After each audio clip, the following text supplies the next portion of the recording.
Friends, आप सभी का स्वागत है हमारे चैनल मोटिवेशनल ट्यूबर में। देश का किसान एक बार फिर सड़कों पर है।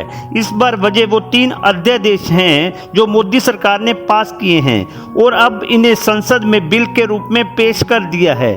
सोमवार को संसद में केंद्रीय कृषि मंत्री नरेंद्र सिंह तोमर ने ये तीनों बिल पेश किए। अब सरकार की तैयारी इन तीनों बिलों को पास कराने की है। दूसरी तरफ देश के कई इलाकों में किसान इसके विरोध में प्रदर्शन कर रहे हैं और आज संसद तक कूच करने का ऐलान किया है।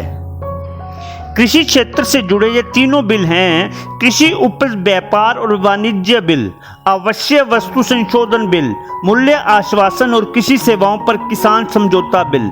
केंद्रीय कैबिनेट पहले ही इनसे जुड़े अध्यादेश पास कर चुकी है, जिन्हें अब संसद में बिल के रूप में पेश किया गया है। 2 दिन पहले लोकसभा से ये तीनों बिल पास हो चुके हैं और अब इसे राज्यसभा में पेश करने की तैयारी है।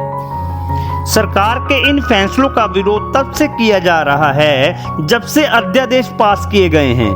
किसानों और किसान संगठनों का कहना है ये नए तथाकथित कृषि सुधार लागू होने से किसान और उनकी उपज पर प्राइवेट कंपनियों का कब्जा हो जाएगा और सारा फायदा बड़ी कंपनियों को मिलेगा।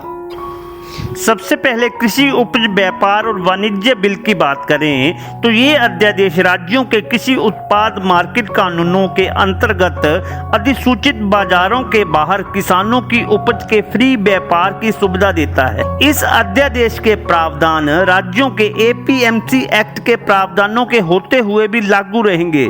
सरकार का कहना है कि इस बदलाव के जरिए किसानों और व्यापारियों को किसानों की उपज की बिक्री और खरीद से संबंधित आजादी मिलेगी, जिससे अच्छा माहौल पैदा होगा और दाम भी बेहतर मिलेंगे। इस अध्यादेश का मूल उद्देश्य एक देश एक कृषि बाजार की अवधारणा को बढ़ावा देना और एपीएमसी बाजारों की सीमाओं से बाहर किसानों को कारोबार के साथ ही अवसर मुहैया कराना है ताकि किसानों को फसल की अच्छी कीमत मिल सके। इसके अलावा ये अध्यादेश इलेक्ट्रॉनिक ट्रेडिंग को भी बढ़ावा देगा, यानी उपज की ऑनलाइन खरीद फरोख्त भी की जा सकेगी। अध्यादेश में ये भी व्यवस्था है कि कोई भी व्यापार करने पर राज्य सरकार किसानों व्यापारियों इलेक्ट्रॉनिक ट्रेडिंग प्लेटफॉर्म से कोई बाजार फीस सेस या प्रभार नहीं वसूल पाएगी। विशेषज्ञों का कहना है कि ये अध्यादेश किसानों को उनकी उपज देश में कहीं भी बेचने की इजाजत देता है। इस तरह इससे वन नेशन वन मार्केट का मॉडल लागू हो जाएगा। इस अध्यादेश के समर्थकों का मानना है कि इससे किसानों की आमदनी बढ़ेगी, जबकि विरोधी खेमा कह रहा है कि इस अध्यादेश से मंडी एक्ट केवल मंडी तक ही सीमित कर दिया गया है और मंडी में खरीद फरोख्त पर शुल्क लगेगा, जबकि बाहर बेचने खरीदने पर इससे छूट मिलेगी। इस नियम से खासकर मंडी व्यापारी बहुत नाराज हैं। उनका कहना है कि इससे बाहरी और प्राइवेट कारोबारियों को फायदा पहुंचेगा। मूल्य आश्वासन और कृषि सेवाओं पर किसान समझौता अध्यादेश की बात करें तो इस अध्यादेश में कॉन्ट्रैक्ट फार्मिंग की बात है। छोटे किसानों को ध्यान में रखते हुए ये फैसला किया गया है। सरकार का कहना है ये अध्यादेश किसानों को शोषण के व्यय के बिना समानता के आधार पर प्रोसेसर, एग्रीगेटर्स, थोक विक्रेताओं, बड़े खुदरा कारोबारियों, निर्यातकों आदि के साथ जुड़ने में सक्षम बनाएगा। इससे बाजार की अनिश्चितता का जोखिम किसानों पर नहीं रहेगा और साथ ही किसानों की आधुनिक तकनीक और बेहतर इनपुट तक पहुंच भी सुनिश्चित होगी। इससे किसानों की आय में सुधार होगा।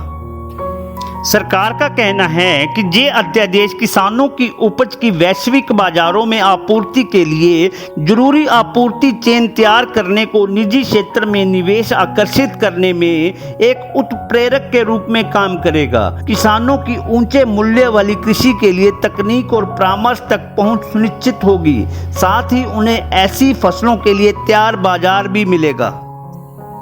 बिचौलियों की भूमिका खत्म होगी और किसानों को अपनी फसल का बेहतर मूल्य मिलेगा।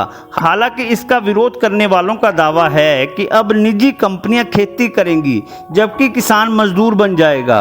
किसान नेताओं का कहना है कि इसमें एग्रीमेंट की समय सीमा तो बताई गई है, लेकिन न्यूनतम समर्थन मूल्य का जिक्र नहीं किया गया है। आवश्यक वस्तु संशोधन अध्यादेश की बात करें तो इस अध्यादेश के जरिए अनाज, दलहन, खाद्य तेल, आलू और प्याज को अनिवार्य वस्तुओं की सूची से हटा दिया गया है, यानी अब इनका स्टोरेज किया जा सकेगा। सरकार का मानना है कि किसानों की अच्छी पैदावार होने के बावजूद कोल्ड स्टोरेज या निर्यात की सुविधाओं के अभाव में और वस्तु अधिनियम के चलते अपनी फसल के सही दाम नहीं ले पाते हैं। सरकार का कहना है कि इस व्यवस्था से निजी निवेशक हस्तक्षेप के व्यय से मुक्त हो जाएंगे, साथ ही उत्पादन, भंडारण, ढुलाई, वितरण और आपूर्ति करने की आज़ादी से व्यापक स्तर पर उत्पादन करना संभव हो जाएगा और इसके साथ ही कृषि क्षेत्र में निजी प्रत्यक्ष विदेशी निवेश को आकर्षित किया जा सकेगा। इससे कोल्ड स्टोरेज में निवेश बढ़ाने और खाद्य आपूर्ति श्रृंखला के आधुनिकीकरण में मदद मिलेगी। संशोधन के तहत ये व्यवस्था की गई है कि अकाल, युद्ध और कीमतों में अभूतपूर्व वृद्धि और प्राकृतिक आपदा जैसी परिस्थितियों में इन कृषि उपजों की कीमतों को नियंत्रित किया जा सकता है। सरकार का कहना है कि किसानों और उपभोक्ताओं दोनों के लिए ही ये मददगार साबित होगा। इसके साथ ही भंडारण सुविधाओं के अभाव के कारण होने वाली कृषि उपज की बर्बादी को भी रोका जा सकेगा। वहीं किसानों की चिंताओं की बात करें तो इन बिलों को लेकर जो सबसे बड़ी चिंताएं किसानों की हैं वो न्यूनतम समर्थन मूल्य को लेकर है। हालांकि एमएसपी बंद नहीं करने जा रही सरकार। किसानों का कहना है कि निर्यातकों को इस आवश्यक वस्तु संशोधन बिल से बाहर रख रहे हैं, जिसका मतलब है कि उन पर ये सब लागू नहीं होगा। वो जितना चाहे अनाज अपने पास रख सकते हैं क्योंकि उन्हें निर्यात करना है, लेकिन किसानों पर यह पाबंदी लागू होगी कि वो एक लिमिट से ज़्यादा नहीं रख सकते। उन्हें लगता है कि प्राइवेट प्लेयर्स आएंगे तो किसानों को सुविधाएं, पैसा देंगे, लेकिन उसके बाद किसान उनके अधीन हो जाएंगे। जो वो कहेंगे उनकी शर्तों पर किसानों को रहना पड़ेगा। सत्तारूढ़ राष्ट्रीय जनतांत्रिक गठबंधन के घटक श्रोमणी अकाली दल ने इसका विरोध किया है और इन बिलों के विरोध में केंद्रीय खाद्य और प्रसंस्करण उद्योग मंत्री हरसिमरत कौर बादल ने अपने पद से इस्तीफा दे दिया है।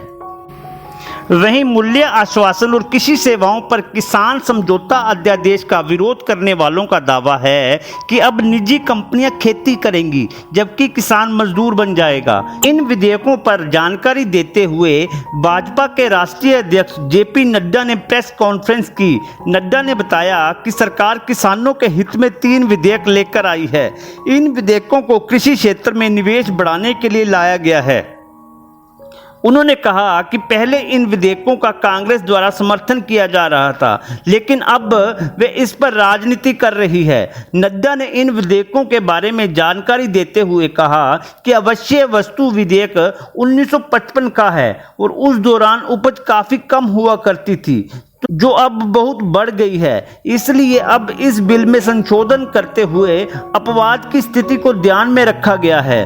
अब इसमें निजी क्षेत्र भी निवेश कर पाएगा।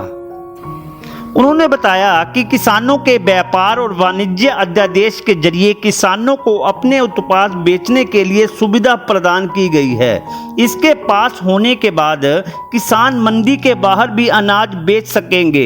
इस बिल के जरिए ये जानकारी भी दी जाएगी कि किस जगह पर कितना दाम चल रहा है और आगे चलकर क्या दाम रहने वाला है। भाजपा अध्यक्ष ने बताया कि किसान सशक्तिकरण और संरक्षण समझौता विधेयक कॉन्ट्रैक्ट फार्मिंग पर आधारित है। ये विधेयक इसलिए जरूरी है क्योंकि देश में सब लोग खेती नहीं करते हैं, इसलिए इसके माध्यम से एक समझौता किया जाएगा। अगर कॉन्ट्रैक्ट खेती करने वाला जमीन पर कोई निवेश भी करता है तो ऐसी स्थिति में जमीन का मालिकाना हक किसान के पास ही रहेगा। आपको कृषि क्षेत्र से जुड़े 3 अध्यादेशों के ऊपर मेरा ये वीडियो कैसा लगा प्लीज कमेंट में बताएं और वीडियो को लाइक करें, शेयर करें और चैनल को सब्सक्राइब करें और बेल आइकन दबाएं ताकि मेरा हर वीडियो आपको डायरेक्ट मिले। जय हिंद।